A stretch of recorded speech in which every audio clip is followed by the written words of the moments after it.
진리 삼공동체 찬양도 은혜스럽지만 자매들의 유니폼이 아주 멋있습니다.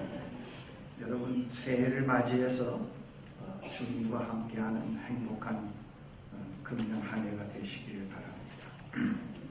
제가 오늘 설교를 할 때 주로 그 설교의 주된 흐름이 모세골에 관한 이야기가 됩니다. 제가 모세골 이야기를 하는 것은 금년 한 해 동안 여러분들이 하나님과 함께 동행하는 삶에 좀 더 도움이 될 수 있는 그런 말씀이 되게 하기 위해서 좀 더 쉽게 이해하고 바르게 받아들이게 하기 위해서 하나의 수단으로, 전달 수단으로 사용을 합니다. 그것을 여러분들이 이해하시길 바랍니다. 모세골의 사계는 들어와 보신 분이 계시겠습니다마는 매우 아름답습니다. 봄, 여름, 가을, 겨울 각기 자신의 고유한 모습을 드러내기 때문에 아름답습니다. 자연의 자연스러움에서 아름다움이 어떤 것임을 배워갈 수가 있습니다. 특별히 겨울에 눈이 온 후의 전경은 너무 아름답습니다. 앙상한 나무 가지에 피어있는 눈꽃은 자연이 만들어내는 아름다움이 어떤 것이라는 것을 거기서 볼 수 있습니다. 온 대지가 흰 눈으로 덮인 설경을 가급적 오랜 시간 동안 보기 위해서 자동차와 사람이 왕래하는 길 외에는 눈을 가급적 치우지 않고 그대로 놓아두곤 합니다. 모세골 초기에는 제가 눈에 대해서 좀 익숙해지지 않았기 때문에 넉 갈에 하나로 눈을 치우곤 했습니다. 얼마 기간이 지난 후부터는 눈에 대해서 보다 친숙해지면서 넉 갈에 2개로 눈을 치우고 있습니다. 넉 갈에 하나를 가지고 사용할 때와 양손에 2개를 가지고 눈을 치울 때가 몸의 균형을 유지해 가기 때문에 더 좋습니다. 넉 갈에 하나만을 사용할 때 몸 한쪽만을 주로 사용하기 때문에 그것도 왜 오른쪽을 그 일을 마치고 나면은 그 다음날 한쪽 옆구리가 결립을 할 때가 있곤 합니다.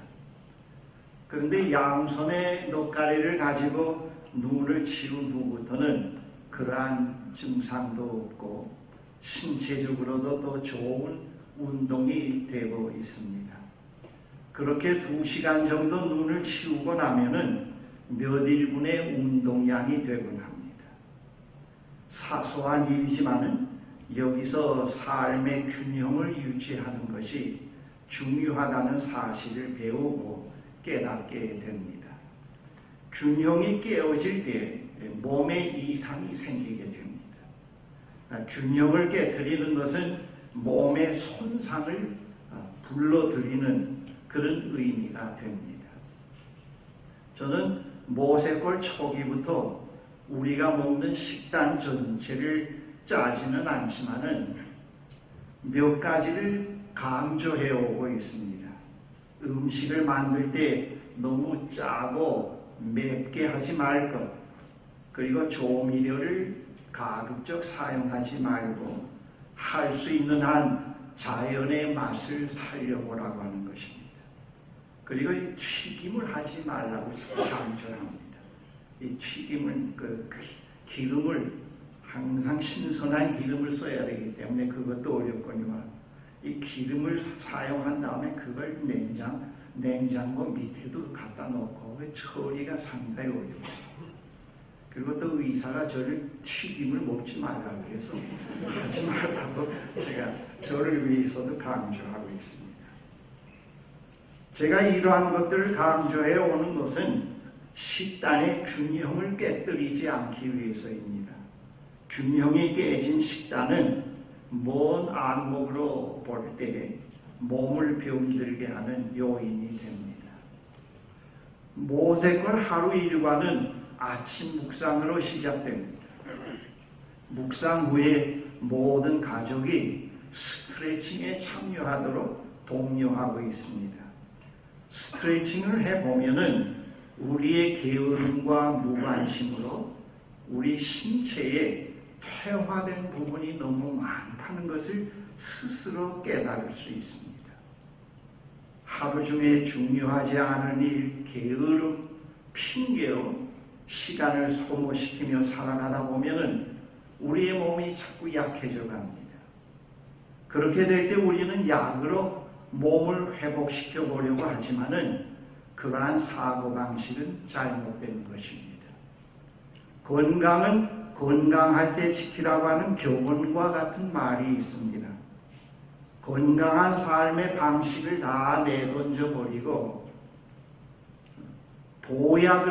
보약으로만 건강을 유지해 가려고 하는 것은 올바른 생각이 아닙니다. 그렇게 하는 것도 역시 삶의 균형을 깨뜨리는 일이 됩니다. 개인적인 면에서도 균형을 지키는 일이 중요합니다. 어떤 사람이건 항시 자기 자신으로 되어가지 못하고 유행하는 사회적 가치에 항상 편승해서 광대와 같은 삶을 살기를 즐기고 그리고 다른 사람의 시선에만 자기를 맞추어서 살아가게 될 때 그러한 삶에는 진정한 자기 자신을 자꾸 소외시키기 때문에 많은 문제가 생기게 됩니다. 유혹에 쉽게 넘어가게 되고 그리고 자기의 삶에 대한 긍지를 확립해 갈 수가 없고 자존감이 생기질 않게 됩니다. 자신을 잃어버리고 사는 사람들이 함께 더불어 사는 공동체는 건강한 공동체가 되지 못합니다. 사회적으로도 균형이 깨어질 때 살기 어려운 사회 공동체가 됩니다. 한 사회의 보편적 가치인 자유, 평등, 정의, 존중, 평화 대신에 극도의 이념 대결, 정치 싸움, 극도의 이기주의는 한 사회의 균형을 깨뜨리게 됩니다. 그러한 사회에서는 끊임없는 정치 싸움, 분쟁, 선동이 쉬지 않게 되고 삶의 의미를 가지고 살아가기 어려운 비관적인 사회 공동체가 됩니다. 그런 사회는 항상 주 단위로 월별로 연별로 어떤 사건의 스펙트럼을 터뜨려서 자꾸 국민을 피곤하게 만듭니다. 그다음 세상적으로 우리는 지금 자연의 파괴로 하나님께서 만드신 아름다운 세상은 점점 살아가기 어려운 것으로 변해가고 있습니다. 지금 세상 곳곳에서 발생되고 있는 자연의 이변은 우리의 미래를 점점 앗아가고 있습니다. 지구 곳곳에서 일어나고 있는 각종 자연의 재해로 많은 인명피해와 경제적 손실을 가져오고 있습니다.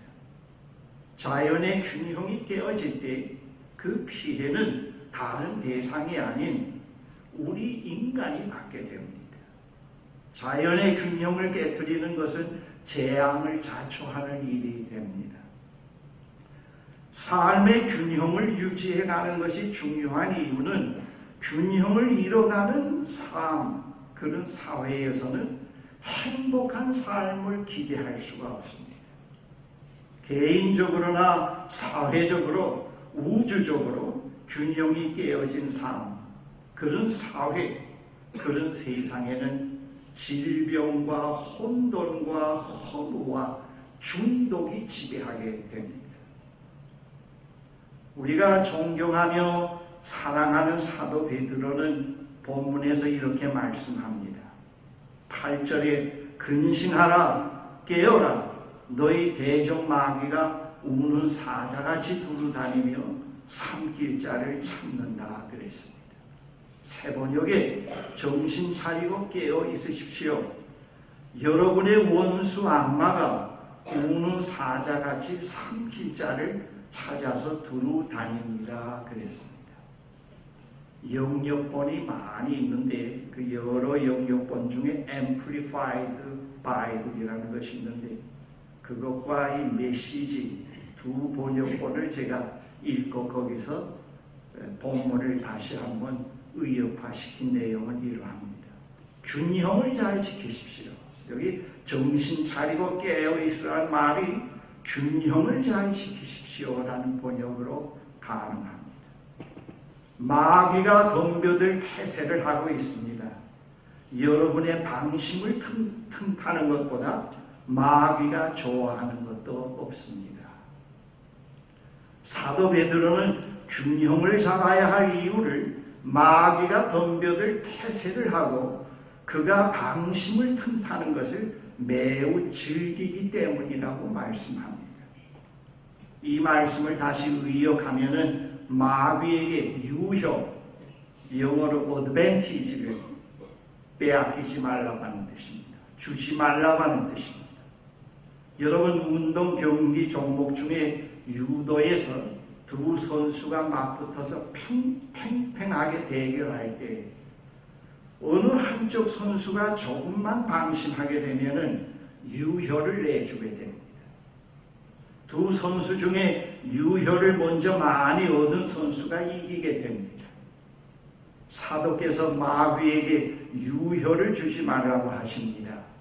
마귀는 그 순간을 노리기 때문에 조금이라도 방심하게 되면은 그가 우리의 삶의 영역에 거점을 마련하게 됩니다.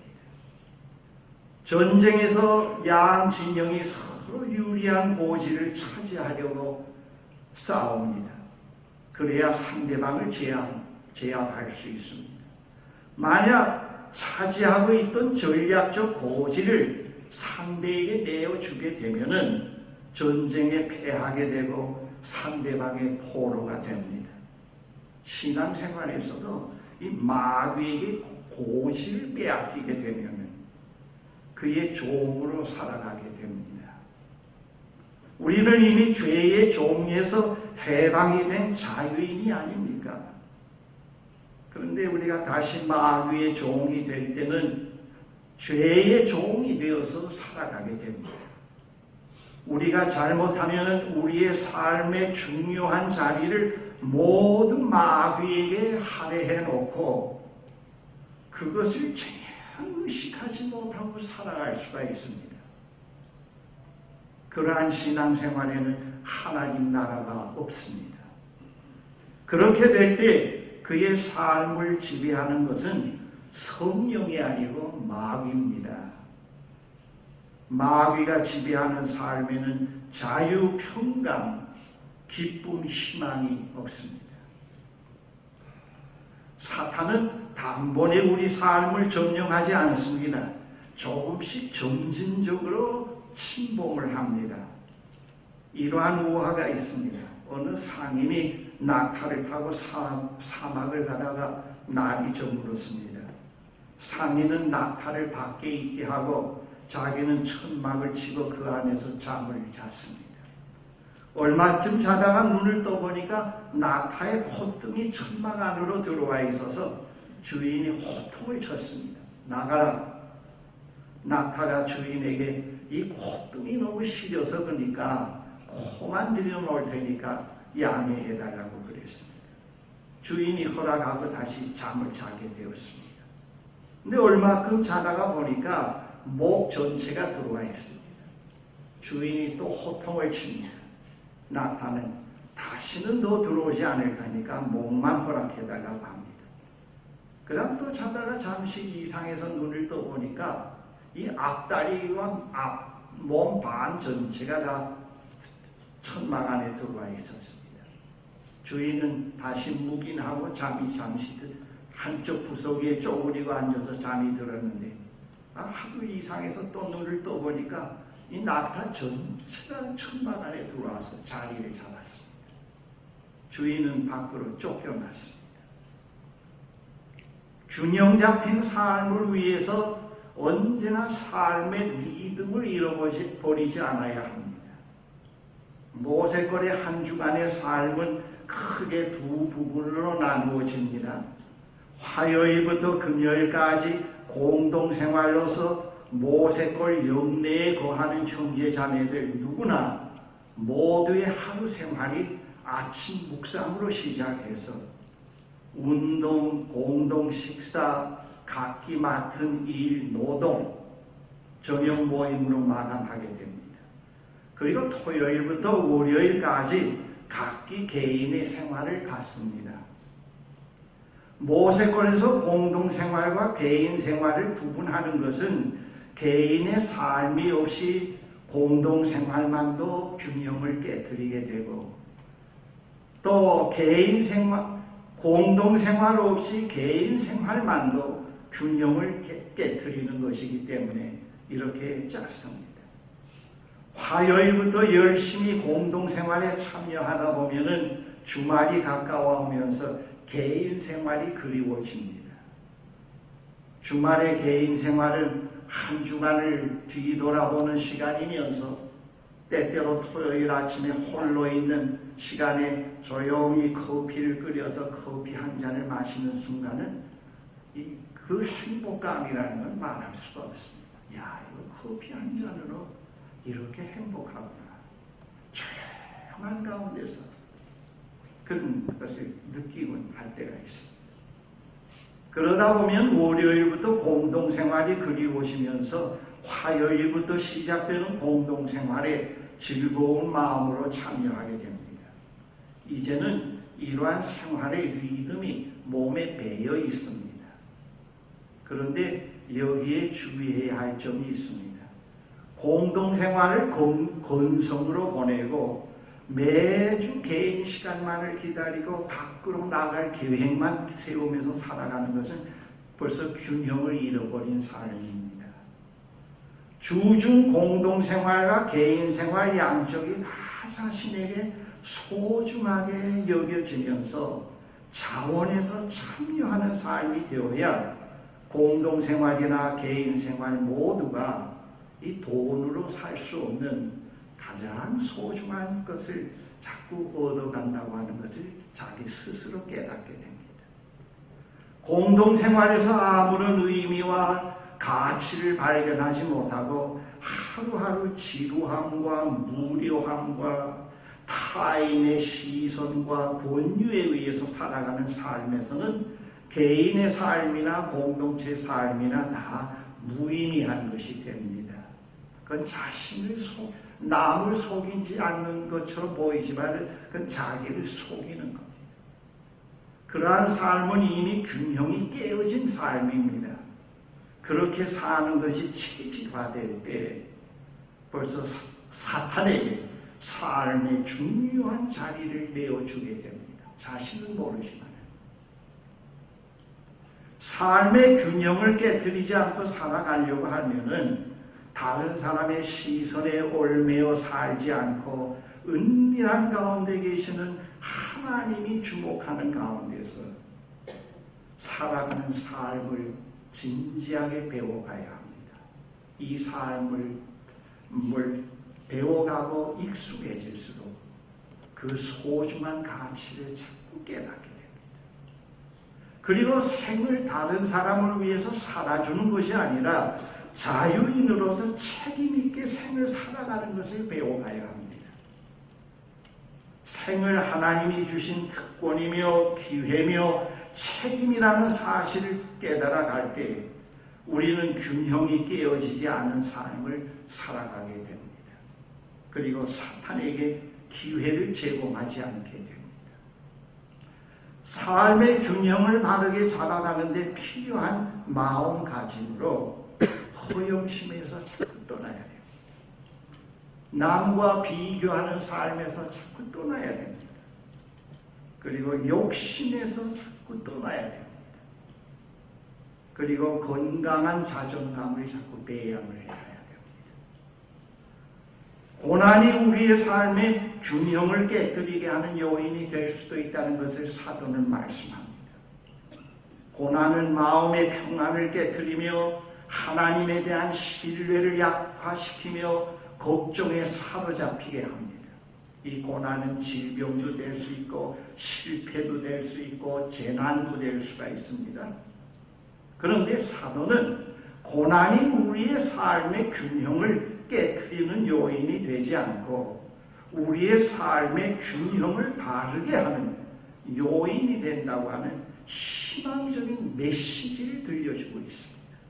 이것이 성서의 위대성입니다. 여러분 본문에 보면은 고난을 받은 여러분은 친히 온전하게 하시고 굳게 세워주시고 강하게 하시고 기초를 든든하게 하여 주실 것입니다. 그랬습니다. 그래서 우리는 고난을 긍정적으로 받아들이는 그런 훈련, 그런 마음이 절대 필요합니다. 그래야 사탄에게 기회를 주지 않습니다. 여러분이 혹시 수술해야 될 어떤 중대한 신병이 생겼다고 했을 때도 절망하지 않고 또 한 번 삶의 기회를 새롭게 할 수 있고 새롭게 태어날 수 있는 기회를 주셨구나 하고 긍정으로 받아들이고 희망 가운데서 지나온 삶의 잘못된 부분을 다 수정을 하고 새로운 삶을 살아가는 출발을 배우곤 해야 됩니다. 우리는 이 질병이나 실패에 임했을 때는 자꾸 그 질병을 완전히 뽑아버리려고 총력을 기울이던가 실패해서 빨리 벗어나서 남에게 보이려고 하는데 그러다 보면 역시 아무것도 얻은 게 없습니다. 우리는 그런 데서 삶의 지혜를 다시 배워야 합니다. 균형을 잡는 일은 한 번으로 끝나는 것이 아닙니다. 이것은 우리가 이 현실의 생을 마치는 시간까지 지속적으로 이루어져야 할 우리의 생의 중요한 과제입니다. 모세골 채플에 파이프 오르간이 있습니다. 조그마한 가정용입니다. 한 해에 한 번 내지 두 번 전문 기술자가 와서 조율, 튜닝을 해줍니다. 그렇게 하지 않으면 제대로 된 음이 나지 않습니다. 기후 차이도 있어서 우리 영적 삶도 조율이 필요합니다. 그렇지 않으면 왜곡된 사고, 부정적 감정, 잘못된 결단으로 삶의 균형이 깨어져 갑니다. 그런데 사람들은 그걸 자기 인생관이라고 합니다. 자기는 의롭기 때문에 그렇다고 착각을 합니다. 그건 잘못된 겁니다. 균형이 깨어질 때 우리는 사탄에게 있을 것을 마련해 주게 됩니다. 그래서 적기에 적당한 조율이 필요한데 그 조율은 우리가 할 수 없고 우리를 주목하고 계시는 빛이요 생명이신 하나님의 현전 앞에 늘 나가야 됩니다. 아침 묵상 시간에 빛이요 생명이신 하나님의 현전 가운데 조용히 나아가서 자신을 위장하지 않고 지금 느끼고 있는 감정, 사고 그대로를 그분에게 나타내 보이면서 그분을 바라볼 때 수정해야 할 계획이 드러납니다. 버려야 할 생각이 드러납니다. 왜곡된 감정에 사로잡혀서 스스로 의롭다고 생각했던 것이 잘못됐다고 하는 것이 드러나게 됩니다. 믿음으로 한다고 하면서 나 자신의 명예심과 욕심에 사로잡혀서 무모한 일을 벌였던 것이 거짓이라는 게 드러날 때가 있곤 합니다. 거기서 우리 자신을 보면서 또 튜닝을 하게 됩니다. 그런 튜닝에서 우리는 자꾸 새로운 인간으로 형성됩니다. 잡것이 빠지면서 사탄이 들어올 자리를 자꾸 메꾸어 가게 됩니다. 여러분이 아침 묵상 시간에 꼭 이루어야 되겠다, 응답을 받아야 되겠다, 이 집요한 신념까지도 내려놓고 그분 앞에 겸허하게 나가서 모든 걸 나타내 보이곤 할 때 조용한 빛으로 비추시는 드러나는 그러한 것들, 또 깊은 위로, 그런 건 정말 이게 참 돈으로 살 수가 없어요. 여러분, 여러분 느끼지 못하기 때문에 아멘이 없으리라고 봅니다. 다들 낫습니다만 성공합니다만 아멘 할 수가 있을지 모르겠습니다. 무시하는 게 아닙니다. 그래서 유모로 받아주십시오. 설교에도 유모가 있습니다. 본문 10절에 다시 인용합니다. 너희를 친히 온전하게 하시며 굳건하게 하시며 강하게 하시며 털을 견고하게 하신다는 말씀은 여기에 또 이런 뜻이 포함됩니다. 하나님은 균형이 깨어진 우리의 삶을 바로 잡아주시고 세우시고 치료하시는 하나님이시라는 뜻이 포함되어 있습니다. 여기 온전케 한다는 건 뼈가 이렇게 어긋났을 때 그걸 새롭게 이렇게 맞추는 그런 뜻이 여기에 포함됩니다. 우리는 평생 균형을 잃지 않기 위해서 하나님의 현전 가운데 나가서 머무는 시간을 소홀히 하지 않아야 합니다. 누구든지 이 시간이 의미가 없어지고 이 시간이 필요하지 않게 여겨지면은 이미 그의 삶은 사탄에게 매우 위험스럽게 노출되어 있다는 건 분명합니다. 제 이야기를 명심하십시오. 여러분, 그거 없이도 살 수 있다 하면은 그나야 교회 나오지 않는 게 좋습니다. 우리가 한 해를 시작하면서 우리의 존경하는 사도 베드로의 말씀을 가지고 인생의 여정을 시작하게 된 것은 너무나 큰 축복입니다. 나는 병약하다, 힘이 없다, 부족하다, 세상적인 권세가 없다. 그것이 크게 문제가 되는 건 아닙니다. 약해도 세상적인 어떤 중요한 자리를 차지하고 있지 못하다 할지라도 우리에게는 능력의 하나님, 지혜의 하나님, 치유의 하나님, 우리를 극진히 사랑하시는 하나님이 계시다고 하는데 우리의 용기의 근원이 있고 위로의 근원이 있고 우리의 희망의 근거가 거기에 있습니다. 그리스도인들은 강하다, 병에 안 걸렸다, 1년 내도록 60평생 병원에 안 갔다. 그따 잘하는 거 상당히 허구입니다. 제가 누가 저에게 당신 저에게 목사님 몸에 어떤 성인병이 없습니까? 물으면 아주 조심스럽게 영어로 나디에 아직까지는 없네요. 내일부터 모르겠습니다. 그렇게 조심스럽게 얘기를 합니다. 여러분, 우리 기독교인의 그 삶의 용기와 위로와 희망의 근거는 거기에 있습니다. 하나님은 자비하시다. 하나님 우리를 용서하시는 분이시다. 하나님은 우리를 튜닝해 주시는 분이시다. 하나님은 금년 한 해도 우리의 길을 비춰주시는 빛이시다. 그겁니다. 그리스도인들의 자랑은 그런 자랑이 되어야 됩니다. 제가 뭔데 말이죠. 세계 여행 많이 했다. 병원에 한 번도 안 갔다. 그런 거는 참 어리석은 거예요. 들으면서도 참 한심하구나 그런 생각이 들 때가 있어요. 그건 아닙니다. 여러분, 사도 베드로는 이렇게 말씀합니다. 다시 한번 귀를 기울이십시다. 금년 한 해의 인생의 여정을 걸어가면서 이 사도 베드로의 말씀이 우리에게 있다는 것, 이거 축복 아닙니까? 우리가 택함 받은 그 증거 아닙니까?